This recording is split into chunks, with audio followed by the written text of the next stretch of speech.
This episode and every episode of the Beer Guys Radio Show is brought to you by Ironmonger Brewing.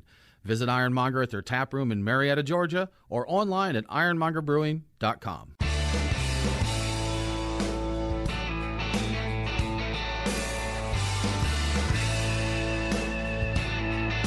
Open up a tab, grab a seat, and pour a pint. It's time for the Beer Guys Radio Show. You want free beer? Go to the brewery. Dedicated to the art, science, and enjoyment of craft beer. Yo, what's wrong with the beer we got? Now, here are your hosts, Tim Dennis and Brian Hewitt. And welcome to the Beer Guys Radio Show. We are broadcasting from the Little Beer Festival in lovely downtown Duluth, Georgia. And you might have guessed here, but we're going to be talking about little beers.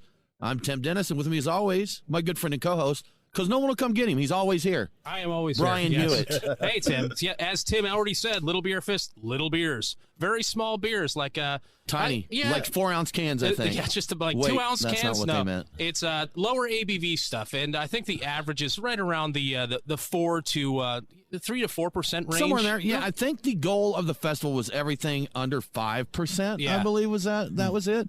But you know what, Brian? We got some cool people with us right now. We do. Oh, My right God. now, Yeah. we do have cool people with us. Sitting with us right now, we have Myron Greens and Christian Andrews from the Atlanta Podcast. The Atlanta Podcast. Exactly. The Atlanta Podcast. Guys, Little Beer Fest. Thanks for coming and hanging with us. We appreciate it. Thanks for having us. Yes. We're here, so they put us in what they call the Brewers Lounge. We're with the cool kids. Yeah. They let us, and we're here. Yeah. We've got Bitch Beer Podcast is setting up down there. We've got Caroline. Shout out to Caroline. Caroline is setting up there for her show, but we've just got a lot of, we're in the media row here. Yes. Right there. Yes. And there's bins full of beer right next to us. Oh, that So, stuff's free?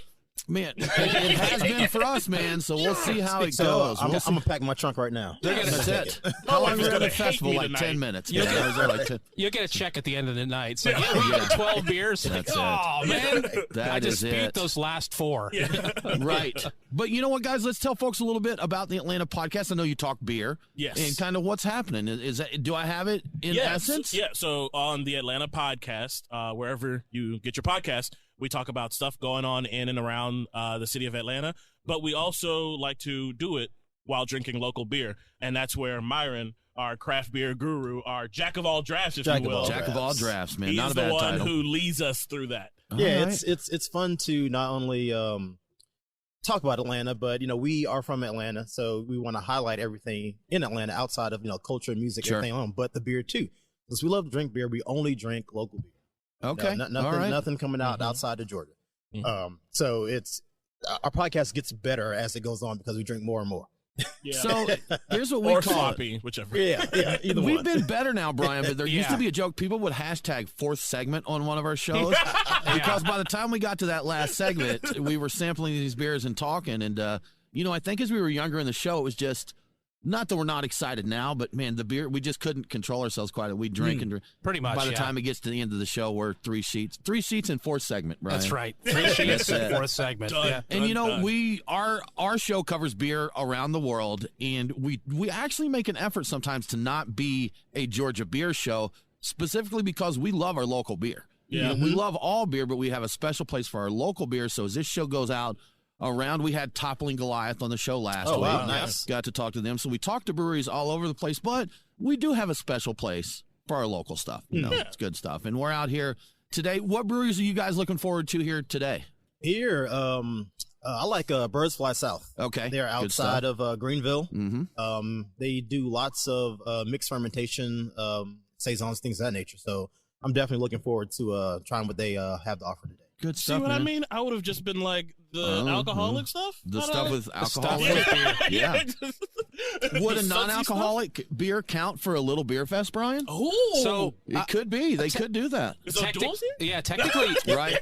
technically yes, because it would be on the lower. They're not completely alcohol free, most of them, so it'd be Yes. 0.5%. So they are little beers, like you can call them non-alcoholic because they fall within that special category. But yeah, they're beer. It's beer. There is some alcohol in it. It's brewed mostly the same way. So I'd say yes. I'd say they could be Technically, less than 5%. Right? technically less than 5%. So Yeah. Some of them are less than 0.5%, so less than 0.5%. That's true. Yeah. That's true. Brian, what are you looking forward to checking out today? So there is a 2.8% beer out there that I would really like to try because I've never had a beer that wasn't a non-alcoholic beer that was that low of an ABV, and I'm curious if it'll be good, if I'd like it, if it's going to wind up being water to me, or what it's even going to taste like. 2.8? 2.8%. Anytime I hear the 2.8 or a 3 in it, I get nervous, and I just the Falcon fan in me is just no. All right. Okay.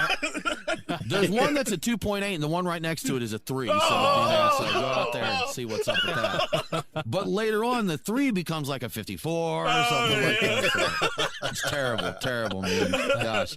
You guys talk about the culture in that around Atlanta, and I mean, we really do have it.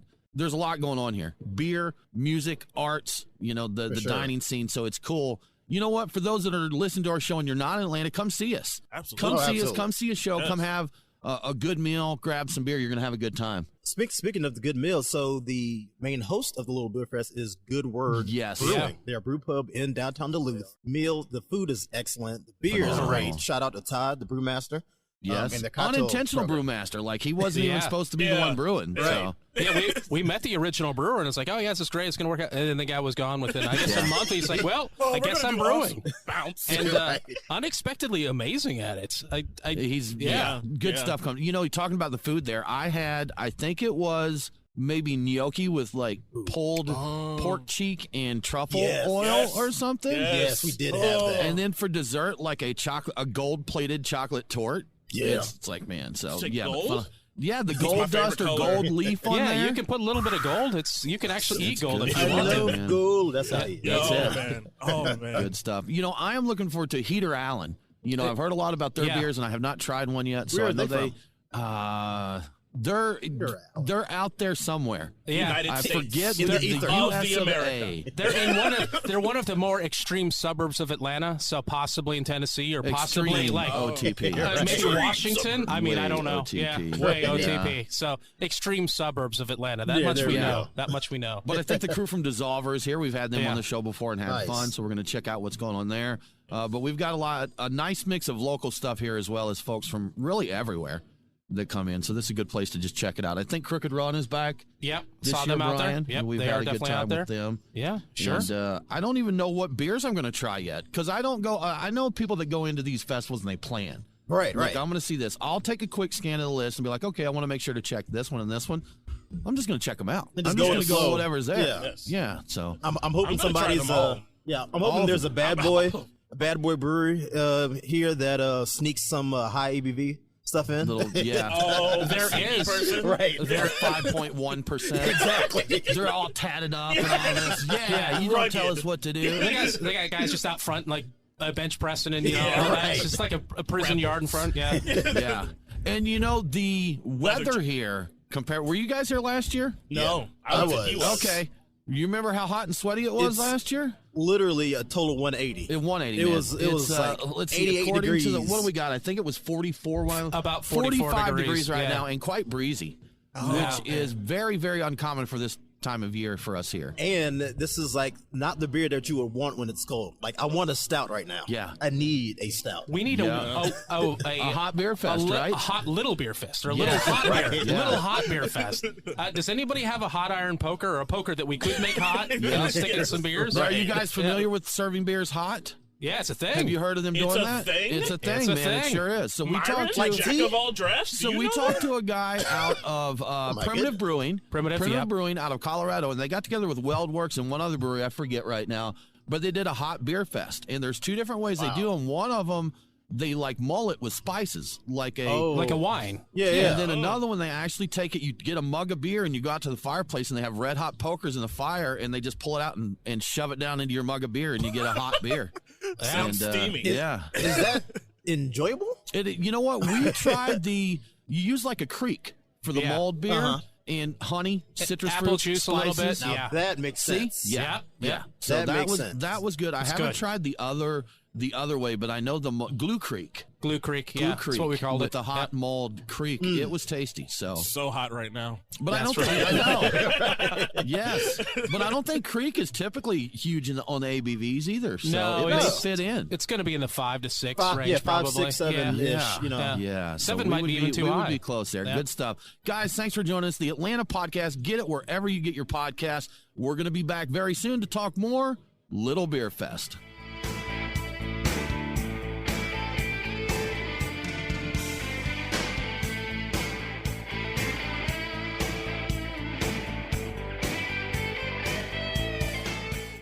Cobb County, Georgia is home to 19 great breweries, distilleries, meaderies, cideries, and wineries.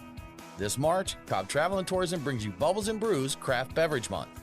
Visit participating locations and get your Brew Pass stamp, sample unique brews, and win sweet prizes all month long. Make sure to get double stamps on Bubbles and Brews event nights and vote online for your favorite brews. Celebrate with Cobb's best craft beverage makers throughout the month of March. Get more info now at bubblesandbrews.com. It's great to see our community coming back to life. The cold weather is fading away, and it's time to enjoy the greatest patio in Kennesaw. Join us at the Nest and spend some time with family, have a beer with a neighbor, or simply celebrate the end of another day. Make a reservation at thenestkennesaw.com for Sunday brunch and enjoy an overloaded Bloody Mary. At the Nest, you'll find smiling faces, great barbecue, and 48 taps of local craft beverages. Don't forget, our outdoor space is perfect for your four-legged best friend. We look forward to seeing you soon at the Nest.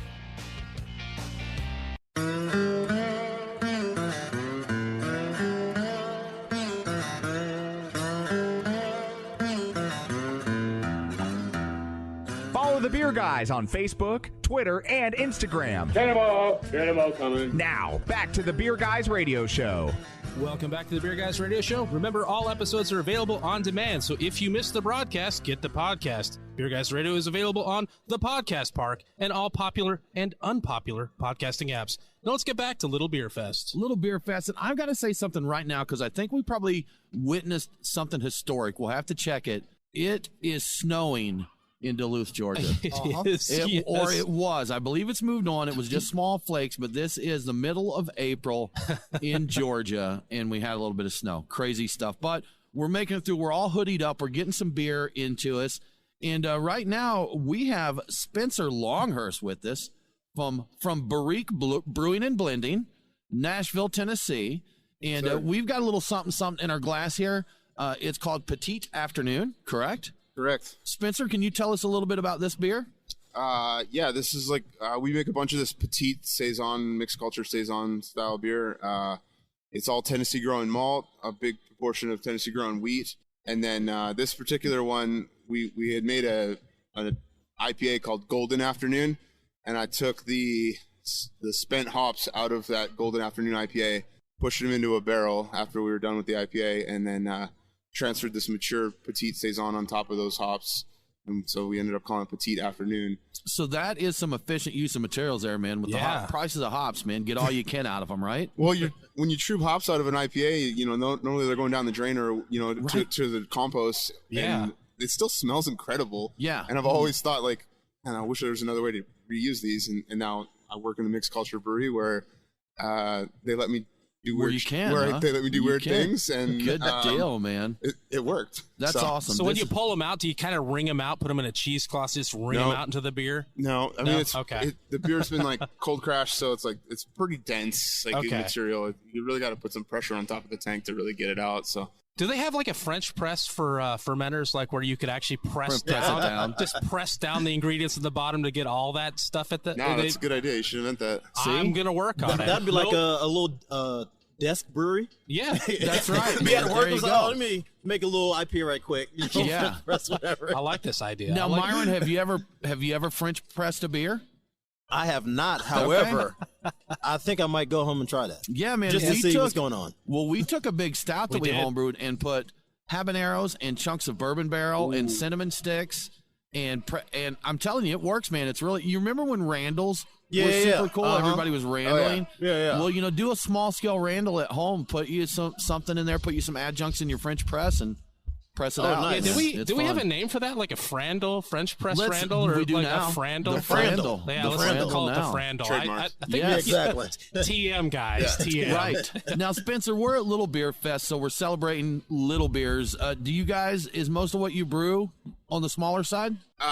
Definitely not most. No? but Okay. We brew a lot of it for us and almost exclusively for us. Okay. It's an excuse. Let's start a brewery so we can make more beer for us. Well, yeah, most of what we do is like mixed culture, barrel aged beer, and then we just recently, this past year, we opened our first tasting room and took a new facility that allowed us to make some non-barrel or some non-sour beer as well. Okay.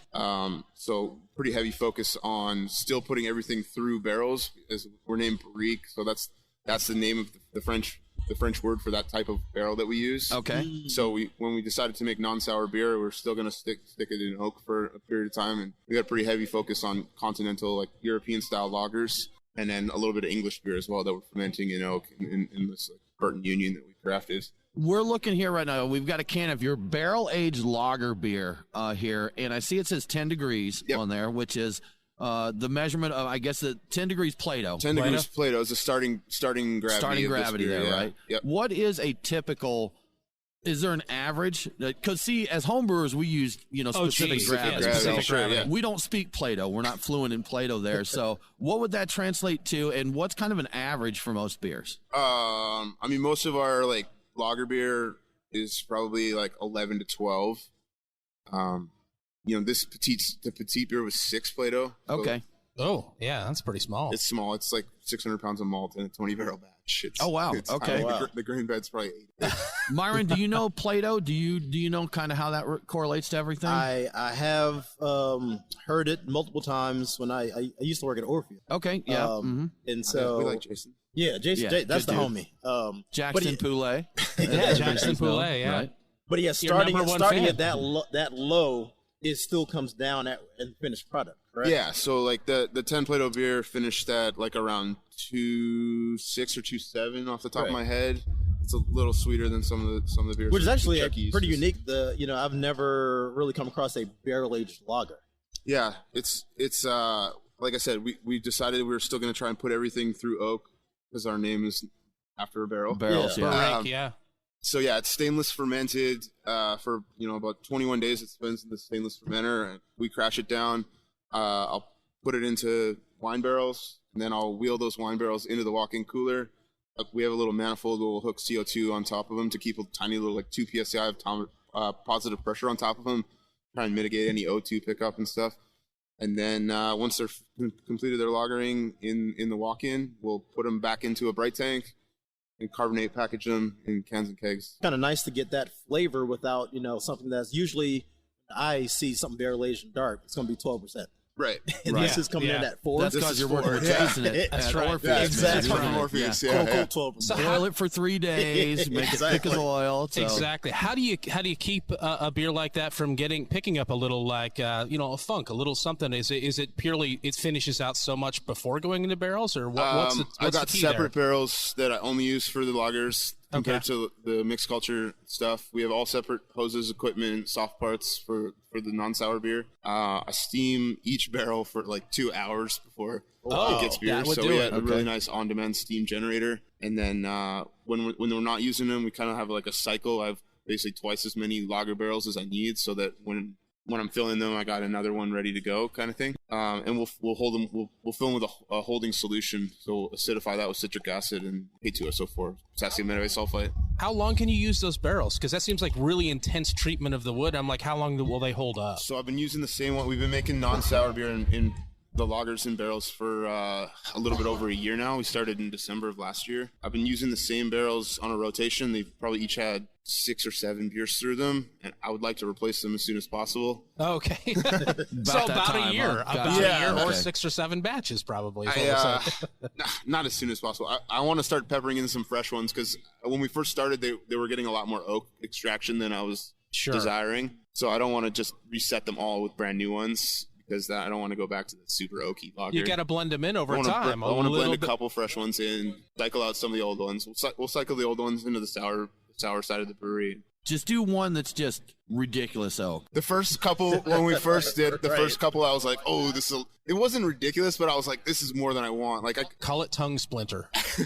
That's what you need. I'm here. I'm here with the bad they were ideas. a little bit tannic. They had a lot more oak character than what we're getting in our more recent. Yeah, you get that sharpness when you get too much in there. Like, I've had beers that usually bigger ones, usually stouts and that they've left, and I'm like, man, I can tell there's a really nice stout hiding there, but that barrel's just coming through. It hurts your tongue almost a little bit. It claws its way down your throat. You're like, ooh, I like the flavor, but I could use less claws. Just tearing into you there, just right? biting into you. Yeah, and some people love that, and I think it has to be toned down. When we were home brewing, even those wood chips, you had to boil the heck out of them to get all those tannins out because you would extract it, and people would say, oh, that's a great barrel. I was like, that's so barrely. I'm like, I'm picking splinters out of my teeth. You know? Almost like a rye whiskey. You know? Yeah, that spice there, right? Yeah, that bite there. Yeah. We ruined a lot of good beer at home trying to put wood on it in home brewing, Brian. So, yeah.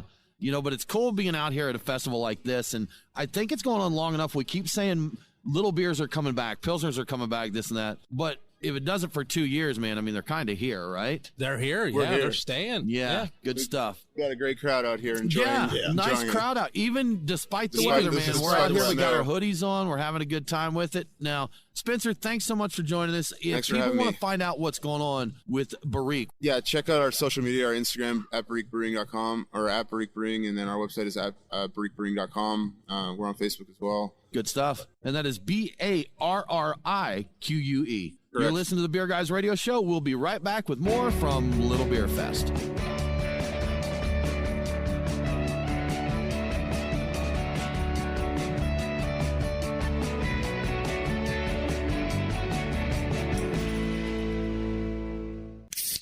The most award-winning brewery east of the Mississippi has come to Atlanta.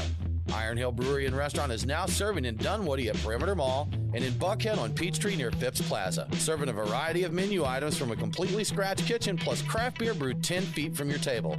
You have to try their cheese stick egg rolls paired with a signature craft beer. Iron Hill Brewery and Restaurant, serving Atlanta in Buckhead and Dunwoody.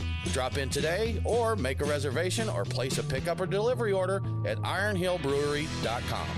Brian and Tim, the Beer Guys. If you're like us, no lunch or dinner is complete without a pint or two of craft beer. Which is why Truck and Tap in downtown Woodstock, Alpharetta, and Duluth are always on our list. Tim, why do they call it Truck and Tap? Well, the tap part is easy, Brian. They've got 18 of them. As for the truck part, that's where it gets interesting. Truck and Tap features your favorite Atlanta area food trucks, so you're getting a different menu every day. Truck and Tap in downtown Woodstock, Alpharetta, and Duluth. Truckandtap.com. Let them know that the Beer Guys sent you.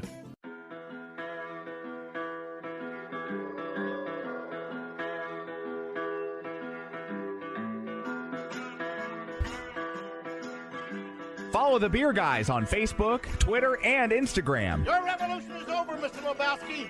Condolences, the bum's lost. Now, back to the Beer Guys Radio Show. Welcome back to the Beer Guys Radio Show. I want to give a quick shout out to one of our great radio affiliates, KTEL, 1490 AM, 91.1 FM, or 94.1 FM, 99.7 FM in Walla Walla, Washington. Catch Beer Guys Radio on KTEL every Sunday at 2 p.m. Now let's get back to Little Beer Fest. Little Beer Fest, Duluth, Georgia. Fighting the weather today, man. It's been cold, it's sleeted, it snowed. The sun came out and everybody cheered to the sun god, and then it went away again. We're trying to make it through it, but we've got some cool people here to talk to us about some little beer. We have from Resonant Culture in Charlotte, North Carolina, we have Chris Tropiano. And Chris, you are Director of Brewing Operations and one of the owners of Resonant Culture, correct? Correct. And we also have John Eberhardt. And John, you're the sales director, is that right? That's correct. Cool. Guys, thanks for joining us. Thanks for coming here to hang.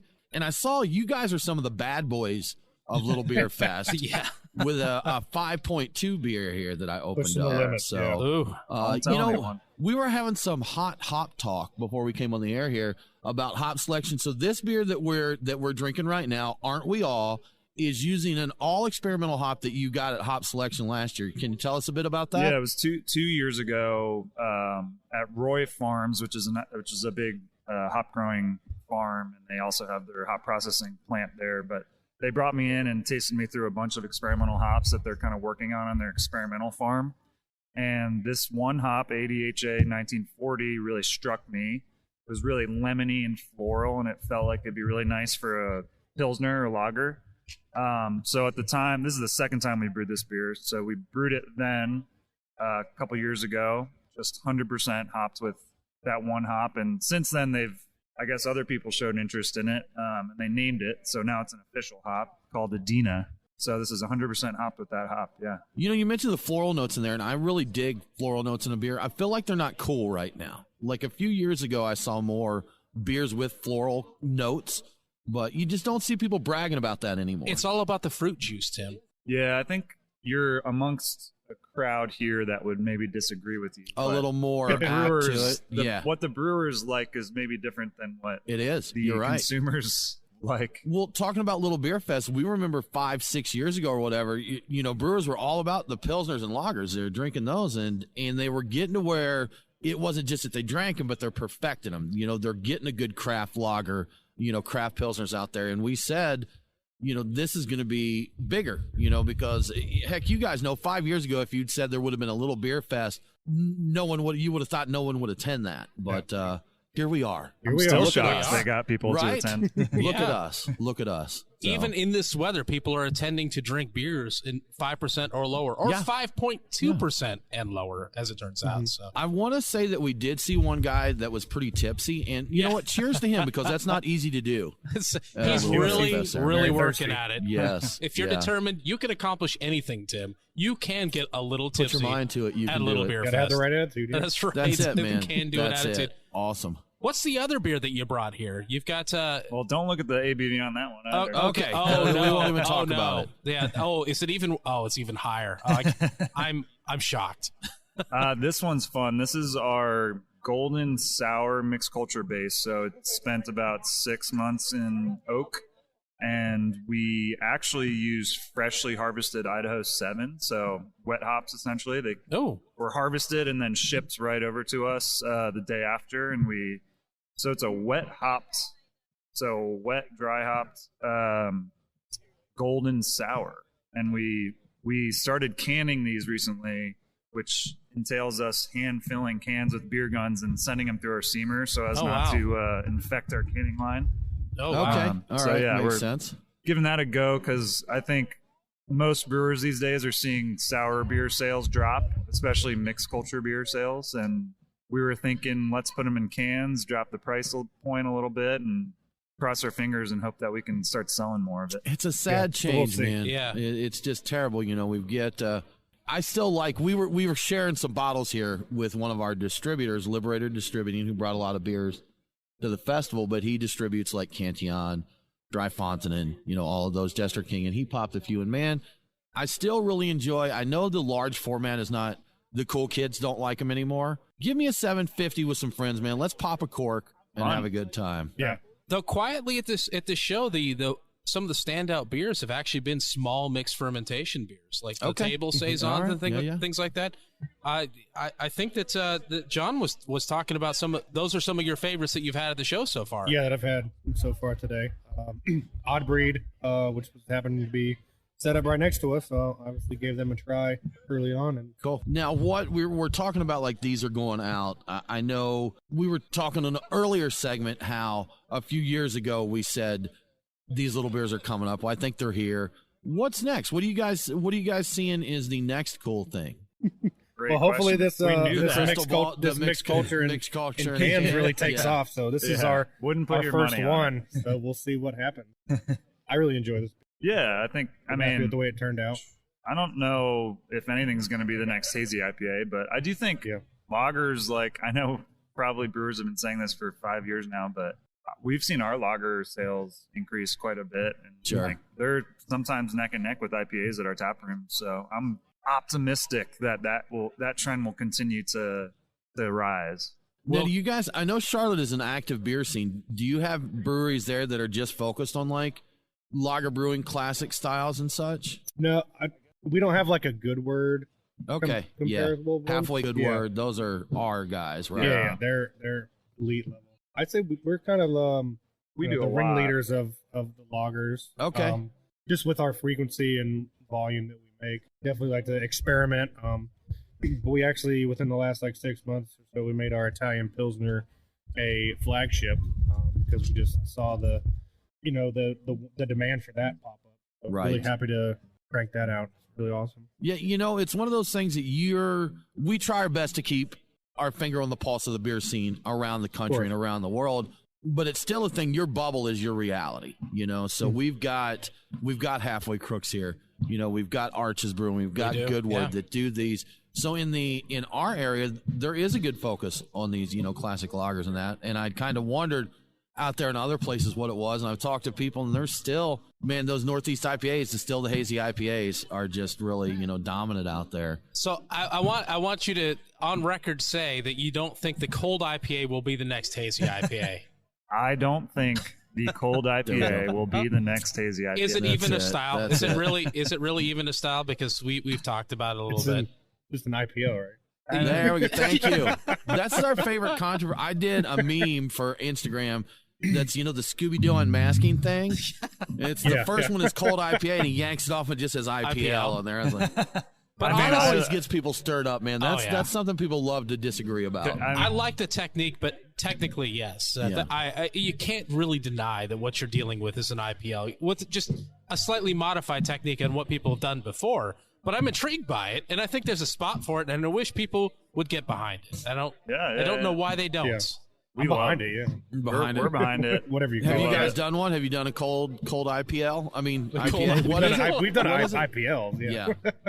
Yeah, we brew hoppy lagers all the time. In fact, we brew, secrets out now, I guess, but we brew a lot of West Coast IPAs with lager yeast, and don't say that it's a lager yeast. Oh, and no one knows the difference. It's just really clean. You need to come up with a name for the style and brand it, man, because that's where the hype gets going. Warm cold IPA. There you go, the warm cold IPA. Just call it a frosty lager. We got you some frosty lagers, guys. Tepid IPA. The lukewarm IPA. Amazing. We need to get up to Charlotte, man. We've heard great things about your beer scene. Need to get up there. We haven't been out yet. But if folks want to find out more about Resonant Culture, what's going to be the best place for them to do that? Come on out to Charlotte. That's where you can get all of our offerings. We do ship occasionally to Atlanta area, a little bit to South Carolina. Yeah, more so in South Carolina. But definitely follow us on social media, mainly Instagram. We're very active to find our new releases and what's going on in the tap room, things like that. All that. Excellent. Follow social media. We are trying our best not to blow away out here. Good Lord. I'm holding Brian, down we have done it. We've got all people of the holding table. our tent Yes. down here. So you're listening to the Beer Guys Radio Show. We are going to try not to blow away, and we'll be back with more Little Beer.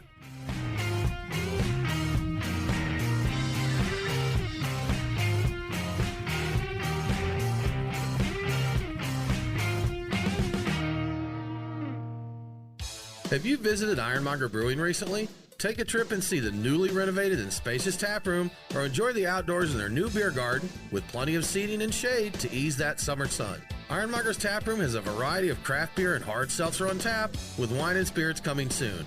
Ready for a bit of adventure? Try out axe throwing with Ironmonger's 16 target range. It's the perfect spot for some quick fun or to host your next party or corporate event. So grab your friends and have some fun today at Ironmonger Brewing. Have you ever thought about owning your own brewery but don't know what it takes to get one built? We're Storytime Construction, and we build breweries. We're Georgia's most experienced and hands-on contractors when it comes to building new breweries and tap rooms, or expanding existing breweries. We offer full build-outs, remodeling, and additions, as well as consulting and construction management. Give us a call at 770-733-4343. Storytime Construction. We build breweries.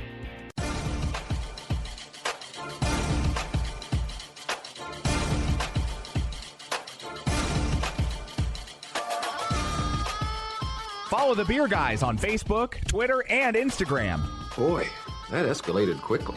I mean, that really got out of hand fast. Now, back to the Beer Guys Radio Show. Welcome back to the Beer Guys Radio Show. If you enjoy the show, please consider supporting us on Patreon. Just go to patreon.com/beerguys. Patrons get cool perks like Beer Guys swag and commercial-free episodes. Now let's get back to Little Beer Fest. Little Beer Fest, man. Fourth segment, Brian. We're coming to the tail end of things. We've had a good time. Unseasonably cool here today. And windy. It's the wind. It's like a tornado right now. We've got some cool people here with us, man, to talk beer. We have Mason and Kyle from Wren House Brewing Company. Phoenix, Arizona, correct? Yeah, we're happy to be here. Thank you for joining us. We appreciate it. So you came all the way from Phoenix to come hang out here at Little Beer Fest, right? Yeah, when you get an invite to come out here, come party, right? Absolutely. It's a work trip, right? Yeah. We're working. You can't pass it up. See, man, good. So how have you enjoyed the beer scene here? It's fun, man. We got in yesterday and went to Cherry Street and had a nice, lovely lunch and a couple beers there. And Goodword has been the utmost of hospitality yesterday, and we're having a great time. Yeah. Their staff is bar none some of the best I've seen. It's top notch, man. Yeah, and we were talking. We had Flight Co. Brewing out of Denver on the show a couple weeks ago, and they were talking about anybody can make a good beer. You know, it's the experience. You know, do you feel at home there? What is it? Last night, it literally felt like if we weren't here for a festival, if we were just coming in a t-shirt, it would have been like we would have the exact just hanging, right? Yeah, just having a good time, man. Absolutely. They showed out all the stops. Good stuff, man. Good stuff. Well, Wren House, we have cracked into one of your beers here right now that we've had. I lost the can. I lost the name. That's all right. It probably blew away it's here. Right here. It probably blew away. It did blow That's away. right. We were talking Moose Tech 2. Yep. Czech Pilsner. And tell us about this beer. So that's our Czech Pils. It's the second time that we've made it. We like to do a lot of the more Euro-centric traditional styled lagers. So we do all Weyermann malt on it, a little bit of extra pale, a lot of Bohemian Pils, and then give it an 8-week conditioning time, filter it, and it's one of my favorite beers that we make. Probably top 2 or 3 beers that we make out of both of our facilities. We have a Phoenix and a Prescott. Yeah, it's fantastic, and that's one thing I love here is that the people that love these kind of beers are the people that are here. You know, these are the ones that got invited in. Festivals to built do for this. this. Exactly, man. What a great excuse. And Todd, Todd's not trying to throw a good fest. He's being greedy and getting people together brewing the stuff he likes to drink. There's nothing wrong with that. No argument, Todd. Good move, Todd. Good move. When he is not drinking Topo Chico, he's drinking little beers. So I'm like, this is a win-win for him. I've seen him walking around with Topo Chico, but I know he's drinking the beers in between. He's staying hydrated, man. You got to stay hydrated with that Topo there. Definitely is. Yeah, absolutely. The Phoenix brew scene overall. I don't know a lot about Phoenix. How are things in your neck of the woods? I got into Phoenix in 2015. So I've been there going on 7 years now. And in that amount of time, it's grown quite a bit. But for a city of its size, I think it's still got a little more. Okay, it's got grown to do its own. But we got a dozen or so really great breweries. Good stuff. People winning medals at festivals and stuff like that. Not that's even the sign of whether or not they're doing great work. But a lot of really nice breweries in Phoenix and Northern Arizona. Cool. Yeah, and in Phoenix, it's fairly well rounded with room to grow, which is a really cool thing about any beer scene. It is still growing into it. And in Phoenix in particular, there's a section of downtown, Roosevelt Row, and it's kind of on the cusp of in the past couple of years. Downtown Phoenix for 50 years has been nothing but crickets and nothing going on downtown, right? And the last about 5 or 10, they've really worked to kind of make some downtown walkable areas. And there's about 3 or 4 breweries down there that have popped up, expansions of other brewery stuff. So I think it's becoming more approachable and hey, we can actually brewery hop on foot, which it had never existed in Arizona. Well, I think a lot of towns have kind of taken that before because you remember, gosh, man, going back a ways here, but the 80s and 90s, this was the shopping mall was the thing. You know, you go this in the downtown area. It was big box stores and shopping malls, so your downtown area wasn't so much of a destination. Yeah. And you're here where we are in Duluth, Georgia, this is all revitalized recently. Yeah. This whole area here. There wasn't too much here not long ago. Yeah. But you come down here and we have, in addition to Goodword, there's several other restaurants and places that our good friends and sponsors, Truck and Tap, have a location that we can actually see it from where we're set up right now. Yeah, that's our plan later. Just over there. There you go. Yeah. I recommend the barbecue nachos from the Choke barbecue truck there. So, but there's just a lot going on to where you can grab a drink, and even if you don't live inside of Atlanta here, there's likely something to do in most decent sized cities. It's good that cities are doing that. Keep people there. Go walk around and have some fun. Well, you need some variety, some interest. I think there's some intrigue to something aside from the strip malls, the mega mall, because those are all basically the same stores,